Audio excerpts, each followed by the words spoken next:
ಇನ್ನು ಮಾಫಿ ಸಾಕ್ಷಿ ಅರ್ಜಿ ಸಲ್ಲಿಕೆಗೂ ಮುನ್ನ ಪ್ರದೋಷ್ ಪ್ಲಾನ್ ಅನ್ನ ಮಾಡಿಕೊಂಡಿದ್ದ. ಜೈಲು ವಾಸಕ್ಕೆ ಬೇಸತ್ತು ಮಾಫಿ ಸಾಕ್ಷಿಯನ್ನ ಮುಂಚೆನೇ ಯೋಚನೆ ಮಾಡಿದ್ದ ಪ್ರದೋಷ್. 20 ದಿನಗಳ ಹಿಂದೆ ದರ್ಶನ್ ಬಿಟ್ಟು ಪ್ರದೋಷ್ ಪ್ರತ್ಯೇಕ ಬ್ಯಾರಕ್ನಲ್ಲಿದ್ದ. ಆರೋಪಿ ನಟ ದರ್ಶನ್ ಜೊತೆ ಬ್ಯಾರಕ್ನಲ್ಲಿ ಸರಿ ಹೋಗ್ತಾ ಇರಲಿಲ್ಲ, ಸಮಸ್ಯೆ ಆಗ್ತಿದೆ ಅಂತ ಜೈಲಾಧಿಕಾರಿಗಳಿಗೆ ಮನವಿಯನ್ನ ಮಾಡಿಕೊಂಡಿದ್ದ. ಅಲ್ಲದೆ ದರ್ಶನ್ ಜೊತೆ ಮನಸ್ತಾಪವನ್ನ ಕೂಡ ಪ್ರದೋಷ್ ಮಾಡಿಕೊಂಡಿದ್ದ.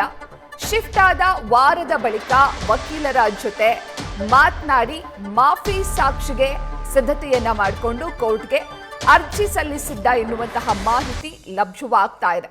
ಅಂದ್ರೆ ಕಳೆದ 3 ದಿನಗಳ ಹಿಂದೆ ಪ್ರದೋಷ್ 59ನೇ CCH ಕೋರ್ಟ್ಗೆ ತನ್ನನ್ನ ಮಾಫಿ ಸಾಕ್ಷಿಯಾಗಿ ಪರಿಗಣಿಸಬೇಕು ಅಂತ ಹೇಳಿ ಅರ್ಜಿ ಸಲ್ಲಿಕೆಯನ್ನ ಮಾಡಿದ್ದ. ಆದ್ರೆ 20 ದಿನಗಳ ಮುಂಚೆಯೇ ಈ ಬಗ್ಗೆ ಆತ ಪ್ಲಾನ್ ಮಾಡಿಕೊಂಡಿದ್ದ ಅನ್ನುವಂತಹ ವಿಚಾರ ಇದೀಗ ಬಯಲಾಗಿದೆ. ಈ ಬಗ್ಗೆ ಹೆಚ್ಚಿನ ಮಾಹಿತಿಯನ್ನ ನೀಡ್ತಾರೆ ನಮ್ಮ ಪ್ರತಿನಿಧಿ ಶಿವಕುಮಾರ್. ಚಿತ್ರದುರ್ಗದ ರೇಣುಕಾಸ್ವಾಮಿ ಕೊಲೆ ಪ್ರಕರಣಕ್ಕೆ ಸಂಬಂಧಪಟ್ಟಂತೆ ದರ್ಶನ್ಗೆ ಸಂಕಷ್ಟ ಕಟ್ಟಿಟ್ಟ ಬುತ್ತಿ ಎನ್ನುವಂತೆ ಕಾಣಿಸ್ತಾ ಇದೆ. ಯಾಕಂದ್ರೆ ಪ್ರದೋಷ್ ಅರ್ಜಿಯಲ್ಲಿ ಹಲವು ಮಹತ್ವದ ವಿಚಾರಗಳನ್ನ ಬಿಚ್ಚಿಟ್ಟಿದ್ದಾನೆ. ದರ್ಶನ್ ಕೂಡ ಆರೋಪಿ ದರ್ಶನ್ ಮಾರಣಾಂತಿಕವಾಗಿ ಹಲ್ಲೆ ಮಾಡಿದ್ದಾನೆ, ಕೊಲೆಗೆ ಮೊದಲೇ ಪ್ಲಾನ್ ಮಾಡಿದ್ರು ಎನ್ನುವಂತಹ ವಿಚಾರ ಕೂಡ ಹೇಳಿದ್ದಾನೆ. ಯಾವೆಲ್ಲ ಅಂಶಗಳನ್ನ ಪ್ರದೋಷ್ ಅರ್ಜಿಯಲ್ಲಿ ಉಲ್ಲೇಖ ಮಾಡಿದ್ದಾನೆ ಶಿವಕುಮಾರ್?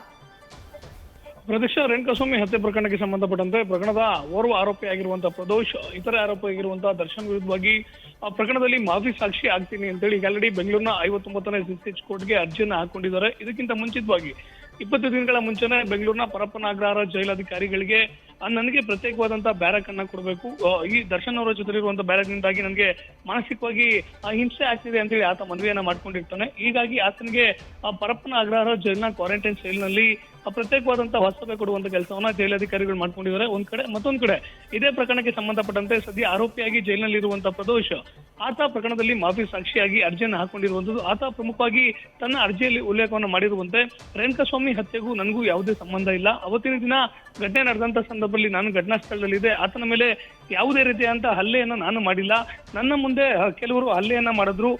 ಪ್ರಮುಖವಾಗಿ ರೇಣುಕಾಸ್ವಾಮಿಯ ಮೊಬೈಲ್ ಅನ್ನ ಚೆಕ್ ಮಾಡಿ ನೋಡಿದಂತ ಸಂದರ್ಭದಲ್ಲಿ ಆತ ಕೇವಲ ಪವಿತ್ರ ಗೌಡ ಅವರಿಗೆ ಮಾತ್ರ ಅಲ್ಲ 3 ಜನರಿಗೂ ಕೂಡ ಬೇರೆ ಬೇರೆ 3 ಈ ರೀತಿಯಾಗಿ ಮೆಸೇಜ್ ಅನ್ನ ಮಾಡಿರೋದನ್ನ ಗಮನಿಸಿದಂತ ನಟ ದರ್ಶನ್ ದೈಹಿಕವಾಗಿ ಆತನಿಗೆ ಹಿಂಸೆಯನ್ನ ಕೊಟ್ಟಿದ್ದಾರೆ. ಜೊತೆಗೆ ಅಲ್ಲಿದ್ದಂತ ಇತರ ಆರೋಪಿಗಳು ಸಿಗರೇಟ್ ನಿಂದ ರೇಣುಕಾಸ್ವಾಮಿಯನ್ನ ಸುಟ್ಟಿದ್ದಾರೆ, ನಾನು ಹಲವು ಬಾರಿ ಹಲ್ಲೆಯನ್ನ ಮಾಡಬೇಡಿ ಅಂತೇಳಿ ಕೇಳ್ಕೊಂಡಿದ್ದೇನೆ. ಜೊತೆಗೆ ಆತನಿಗೆ ಅಂದ್ರೆ ಹಲ್ಲೆಗೊಳಗಾಗಿದ್ದಂತ ರೇಣುಕಾಸ್ವಾಮಿಗೆ ಊಟ ಮತ್ತು ನೀರನ್ನ ಕೊಡುವಂತ ಕೆಲಸವನ್ನ ನಾನ್ ಮಾಡಿದ್ದೆ. ರೇಣುಕಾಸ್ವಾಮಿ ಹತ್ಯೆ ಪ್ರಕರಣದಲ್ಲಿ ನನ್ನ ಪಾತ್ರ ಇಲ್ಲ. ಜೊತೆಗೆ ಅವತ್ತಿನ ದಿನ ಘಟನಾ ಸ್ಥಳದಲ್ಲಿದ್ದಂತ ರವಿಶಂಕರ್ ಎನ್ನುವಂತ ಮತ್ತೋರ್ವ ಆರೋಪಿ ರೇಣುಕಾಸ್ವಾಮಿ ಹತ್ಯೆ ಆಗಿರುವಂತಹ ವಿಚಾರವನ್ನ ತಿಳಿಸ್ತಾನೆ.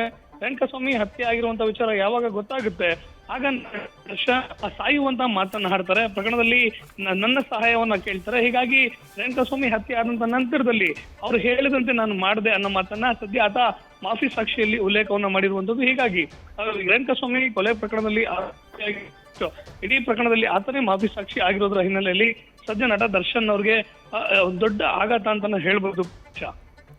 ಶಿವಕುಮಾರ್, ಪರಪ್ಪನ ಅಗ್ರಹಾರ ಜೈಲಿನಲ್ಲಿ ದರ್ಶನ್ ನನಗೆ ಮಾನಸಿಕವಾಗಿ ಹಾಗೂ ದೈಹಿಕವಾಗಿ ಹಿಂಸೆಯನ್ನ ಮಾಡಿದ್ದಾರೆ ಎನ್ನುವಂತಹ ವಿಚಾರವನ್ನ ಕೂಡ ಈಗ ಅರ್ಜಿಯಲ್ಲಿ ಉಲ್ಲೇಖಿಸಿದ್ದಾನೆ.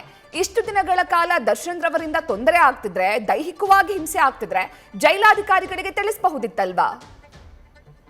ಸದಸ್ಯ ಸಾಮಾನ್ಯವಾಗಿ ಎಲ್ರಿಗೂ ಕೂಡ ಇದೇ ಪ್ರಶ್ನೆ ಕಾಡ್ತಿರುವಂತದ್ದು. ಈತ ಸದ್ಯಕ್ಕೆ ಪ್ರಕರಣದಲ್ಲಿ ಮಾಫಿ ಸಾಕ್ಷಿಯಾಗಿ ಇರುವಂತದ್ದು, ಜೊತೆಗೆ ಮಾಫಿ ಸಾಕ್ಷಿಯಾಗಿ ಸಲ್ಲಿಸಿರುವಂತಹ ಅರ್ಜಿಯಲ್ಲಿ ಕೆಲವೊಂದಷ್ಟು ವಿಚಾರಗಳನ್ನ ಉಲ್ಲೇಖವನ್ನು ಮಾಡಿರುವಂತದ್ದು. ಅಂದ್ರೆ ತನ್ನ ಪಾತ್ರ ಇಲ್ಲ ಪ್ರಕರಣದಲ್ಲಿ, ಬೇರೆಯವರು ಹಲ್ಲೆಯನ್ನ ಮಾಡಿದ್ರು, ನಟ ದರ್ಶನ್ ಕೂಡ ಹಲ್ಲೆಯನ್ನ ಮಾಡಿದ್ರು ಅಂತೇಳಿ ಮಾಫಿ ಸಾಕ್ಷಿಯಲ್ಲಿ ಒಂದ್ ಕಡೆ ಪ್ರದೋಷ್ ಹೇಳ್ತಿದ್ದಾನೆ. ಮತ್ತೊಂದ್ ಕಡೆ 20 ದಿನಗಳ ಕಾಲ ಇದೇ ಪ್ರದೋಷ್ 20 ದಿನಗಳ ಹಿಂದೆ ಇದೇ ಪ್ರದೋಷ್ ಜೈಲಾಧಿಕಾರಿಗಳ ಬಳಿ ಮನವಿಯನ್ನ ಮಾಡ್ಕೊಂಡಿರುವಂತದ್ದು. ನನಗೆ ದರ್ಶನ್ ಅವರ ಜೊತೆಲಿ ಬ್ಯಾರಕ್ ನಲ್ಲಿ ಇರಕ್ಕಾಗ್ತಿಲ್ಲ, ದೈಹಿಕವಾಗಿ ಹಾಗೂ ಮಾನಸಿಕವಾಗಿ ಹಿಂಸೆ ಆಗ್ತಿದೆ ಅಂತೇಳಿ ಈತ ಹೇಳ್ತಿರುವಂತದ್ದು. ಅಂದ್ರೆ ರೇಣುಕಾಸ್ವಾಮಿ ಹತ್ಯೆ ಆದಂತ ನಂತರದಲ್ಲಿ ಕಳೆದ 1-1.5 ವರ್ಷಗಳಿಂದಲೂ ಕೂಡ ನಟ ದರ್ಶನ್ ಯಾವಾಗ ಜೈಲಿನಲ್ಲಿ ಇರ್ತಾರೆ, ಇತರೆ ಆರೋಪಿಗಳು ನಟ ದರ್ಶನ್ ಅನ್ನು ಕೂಡ ಒಳಗೊಂಡಂತೆ ಅವತ್ತಿಂದ ಇತ್ತೀಚೆಗೆ ಇವ್ರ ಮಧ್ಯೆ ಯಾವೆಲ್ಲ ಮನಸ್ತಾಪ ಆಗಿದೆ ಅನ್ನೋದ್ರ ಬಗ್ಗೆ ಸ್ಪಷ್ಟತೆ ಇಲ್ಲ. ಆದ್ರೆ ಸ್ವತಃ ಪ್ರದೋಷ್ ಹಾಕಿರುವಂತಹ ಅರ್ಜಿಯಲ್ಲಿ ಉಲ್ಲೇಖವನ್ನ ಮಾಡಿದಂತೆ ಆತನಿಗೆ ಮಾನಸಿಕವಾಗಿ ಹಿಂಸೆ ಆಗ್ತಿದೆ, ಹೀಗಾಗಿ ನನಗೆ ಬೇರೆ ಬ್ಯಾಂಕ್ನಲ್ಲಿ ವಾಸ್ತವನ್ನ ಹೂಡ್ಲಿಕ್ಕೆ ಅವಕಾಶವನ್ನು ಕೊಡಬೇಕು ಅಂತೇಳಿ ಜೈಲಧಿಕಾರಿಗಳು ಕೇಳ್ಕೊಂಡಿದ್ದ.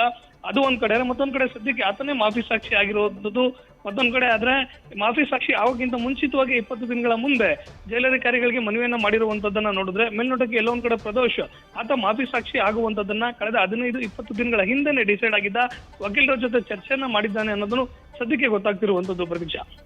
ಶಿವಕುಮಾರ್ ಹಾಗೆ ಸಂಪರ್ಕದಲ್ಲಿರಿ. ನ್ಯೂಸ್ ಫಸ್ಟ್ ನಿರ್ಭೀತಿಯಿಂದ ನಿಮ್ಮ ಪರವಾಗಿ.